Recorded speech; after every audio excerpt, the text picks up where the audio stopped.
Why are some people able to compete at an elite level and others are not so able? You're right.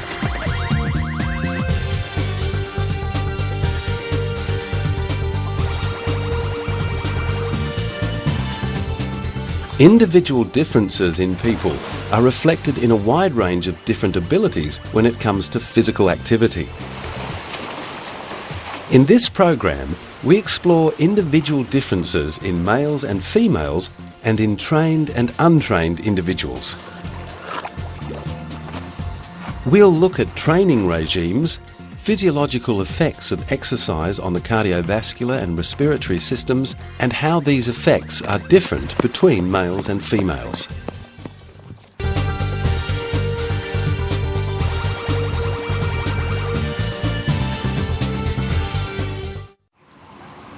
The basic differences between males and females come down to differences in anatomy and muscle development. Males outperform females in many sports and athletic events. They are typically bigger, stronger, and have denser bones. But there are events where the female anatomy brings distinct advantages, especially at certain stages of development. And a white line. You're working. So it's not just gender that accounts for some individual differences, but a combination of age and gender.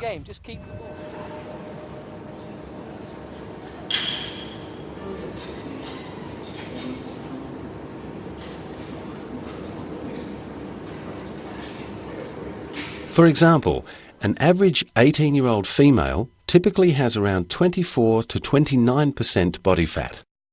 The figure for males of a similar age is 14 to 17%.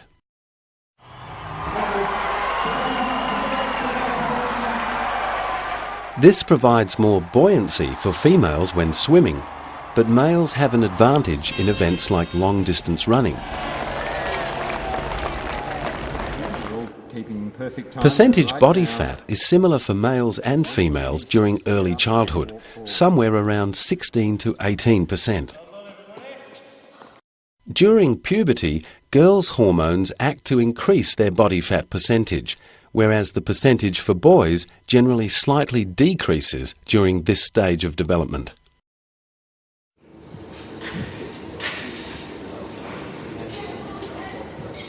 A number of other changes occur during this stage of development. The female pelvis is wider than males. Because of this, and the fact that females tend not to grow as tall as males, their centre of mass falls. With growing males, however, the centre of mass rises. They can therefore become less stable than females.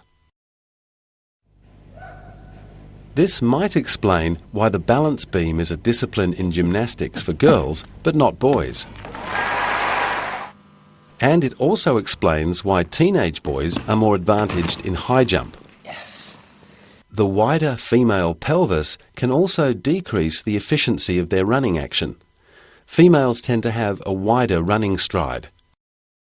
Another anatomical change most pronounced in males during puberty is increasing shoulder width.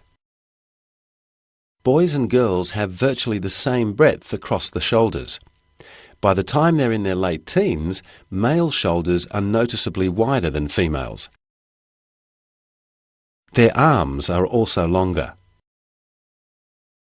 This means there's more area for muscle mass to develop. We talked before about hormones programming females to develop more body fat. The hormone controlling much of how a female body develops is estrogen. In males, it's testosterone. Females and males have similar concentrations of ATP and PC, or phosphocreatine, both essential energy sources for muscles. However, due to the smaller total skeleton muscle mass in females, they generally don't have as much phosphagen available for use during exercise, which means not as much ATP is synthesized by their muscle cells.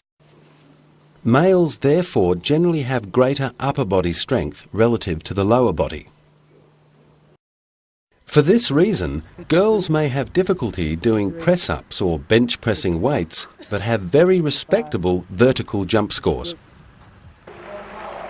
It also explains why girls might come close to boys when it comes to running events in athletics, but not throwing events.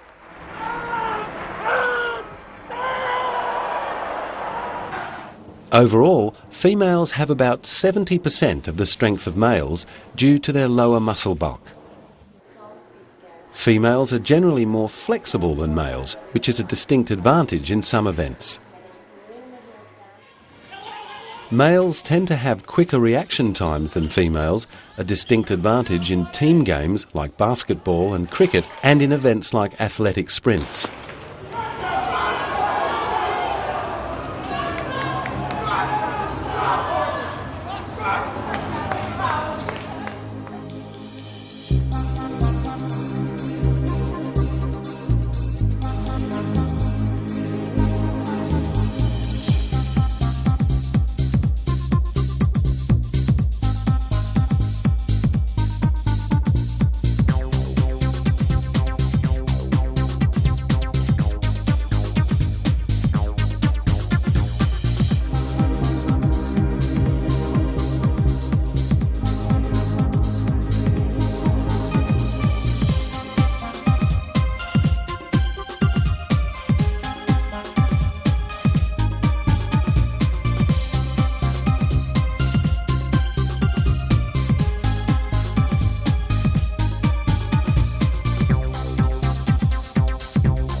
Differences between the performance of males and females isn't just due to differences in bone and muscle development. Important differences relating to the circulatory and respiratory systems also exist, which affect performance levels. The ability to consume oxygen for energy production is called oxygen uptake, or VO2. As you exercise, your VO2 increases. A higher uptake of oxygen is needed. Aerobically fit people can consume more oxygen per minute than someone who isn't aerobically fit. Everybody has a VO2 maximum, that is, a maximum level of oxygen uptake. Females typically have a VO2 maximum that is around 70 to 85% of the VO2 maximum for males. VO2 maximum is measured in millilitres per kilogram of body mass per minute. It's found by dividing a person's peak oxygen consumption in millilitres per minute by their body weight in kilograms. In this way, VO2 maximum levels can be compared between individuals regardless of their gender or size. So if Robert here has a body mass of 65 kilograms and a peak oxygen consumption rate of 2.8 litres per minute, or 2,800 millilitres, what is his VO2 maximum? 2,800 divided by 65 equals 43.08 millilitres per kilogram per minute. Here's one for you to try. There are two aerobically fit students, Thomas and Sarah. At the peak of an exercise session, Thomas, who weighs 72 kilograms, consumed 10,500 litres of oxygen over a 2-minute period. Sarah, who weighs 58 kilograms, consumed 6,264 litres of oxygen over the same period of time. Calculate their VO2 maximums, and once you've done that, comment as to whether Sarah and Thomas's figures would be typical for males and females.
Ever heard someone referred to as having a big heart? In terms of males and females, it's the males that generally have the bigger hearts, or bigger heart volume to be precise. Their lung volume is also generally higher than that of females, and they have a higher hemoglobin and red blood cell count, meaning they can better supply oxygen to the muscles and use it effectively. This can be a distinct advantage for males in aerobic events like long-distance running. With a bigger heart volume, males also typically have a bigger stroke volume. That is, the amount of blood pumped out of the left ventricle with each heartbeat. Stroke volume depends on the size of the left ventricle.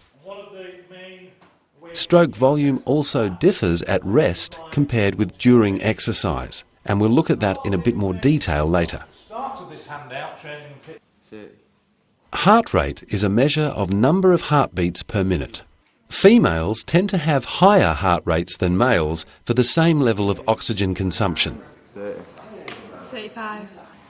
This is because their heart volume is smaller and their hemoglobin levels are lower, so the heart must beat faster to deliver oxygen to the working muscles during exercise. 29. Stop. That was 70, so 140. Cardiac output, represented by the letter Q in the equation, is calculated by multiplying a person's heart rate by their stroke volume. It is measured in millilitres of blood per minute. For example, Ingrid here has a stroke volume, or volume of blood per beat, of 76 millilitres. Her heart rate is 88 beats per minute. What's her cardiac output?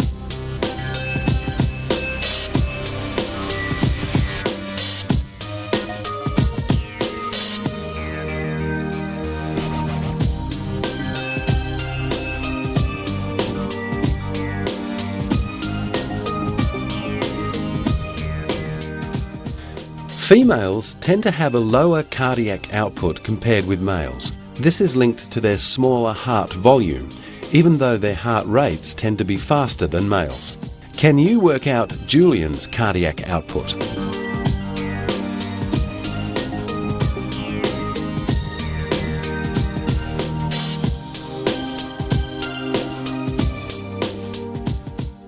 Multiplying the heart rate by the stroke volume gives us an answer of 7,505 millilitres per minute, or 7.5 litres per minute.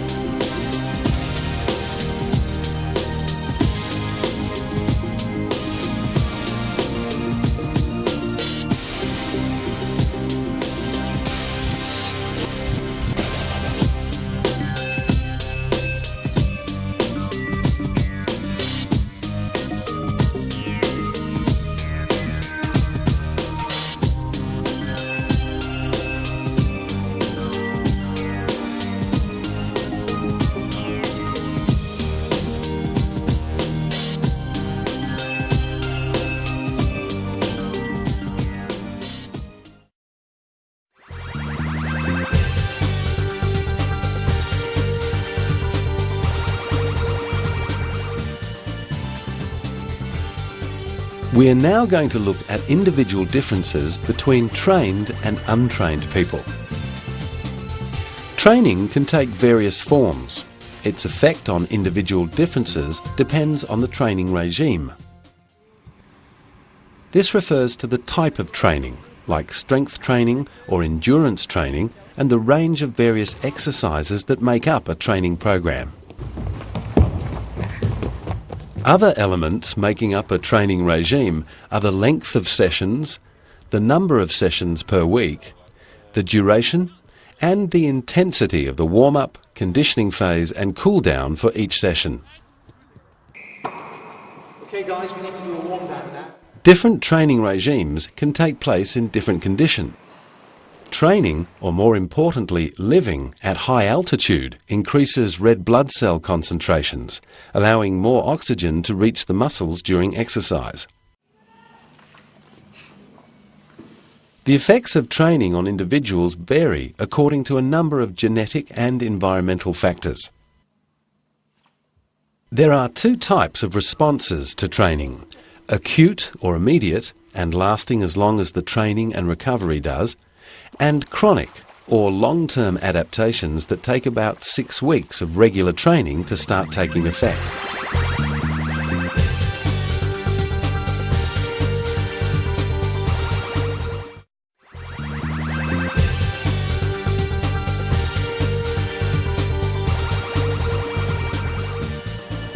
One of the chronic effects of training is cardiac hypertrophy. The heart actually increases in size. Endurance athletes in particular develop larger chambers. Endurance training increases the left ventricle's volume and the stroke volume. There is also an increase in the thickness of the ventricle wall, although this differs between sports. Larger heart chambers lead to increased stroke volume.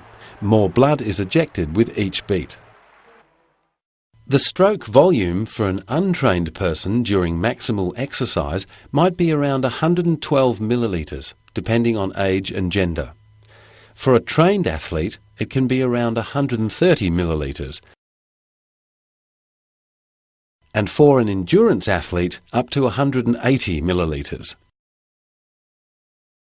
Training increases stroke volume at rest and during exercise. And as we saw earlier, female stroke volumes are lower than male stroke volumes in the case of both trained and untrained individuals. Males have the bigger hearts, remember? Heart rate in a trained athlete is lower than in an untrained person. For example, endurance athletes might have resting heart rates lower than 40 beats per minute, whereas an untrained person might have a heart rate of 90 beats per minute. A measure of the effect of training is when bradycardia occurs, when the resting heart rate falls below 60 beats per minute.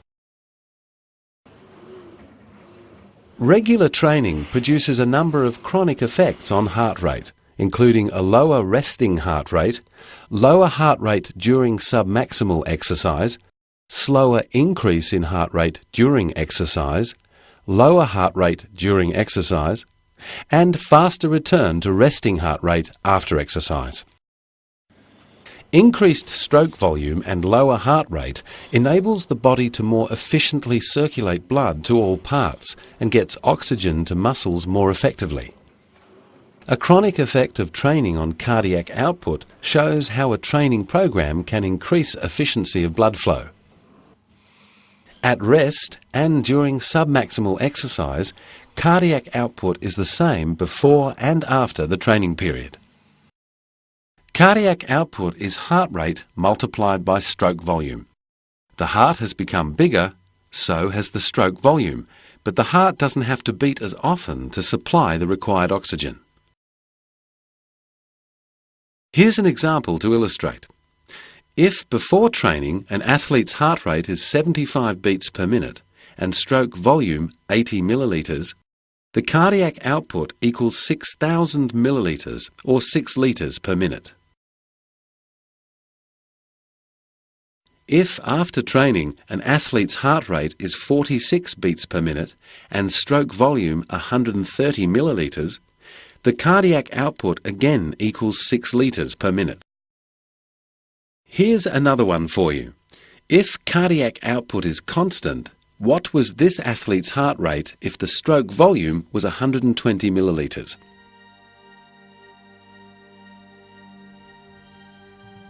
"50 beats per minute.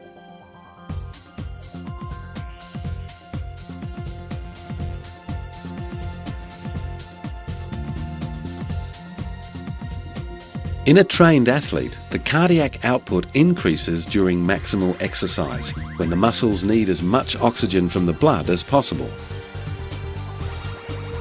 Both stroke volume and heart rate reach their maximum levels. More blood can be pumped out of the left ventricle every minute. Cardiac output increases. Another effect training has on the blood is to increase the red blood cell and hemoglobin count. The main function of hemoglobin in red blood cells is to transport oxygen to all parts of the body. The higher the red blood cell and hemoglobin count, therefore, the more oxygen is supplied to muscles during exercise.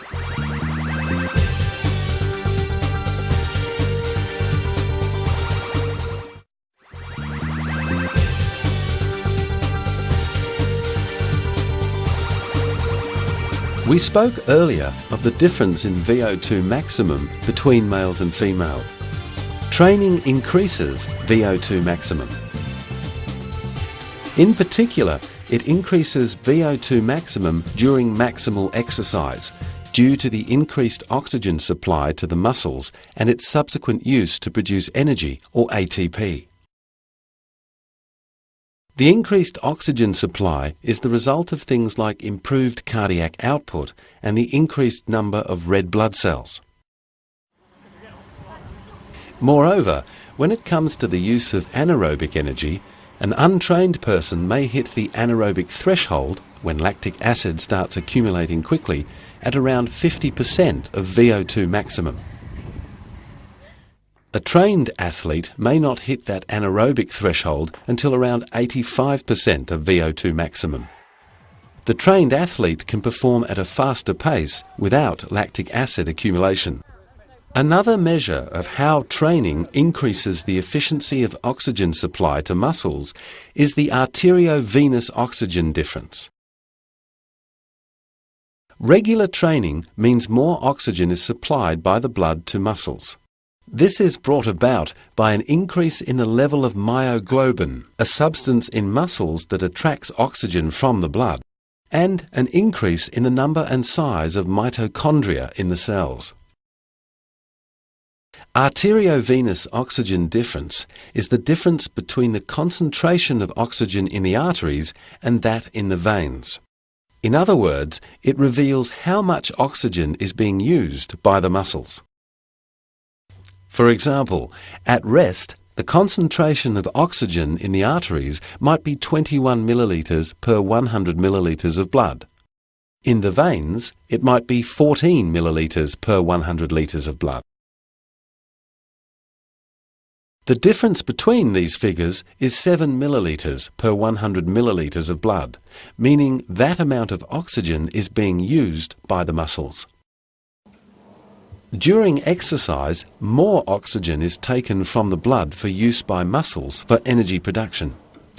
The venous concentration could drop to a level around 4 millilitres per 100 millilitres of blood. This means the arteriovenous oxygen difference is 17 millilitres per 100 millilitres of blood.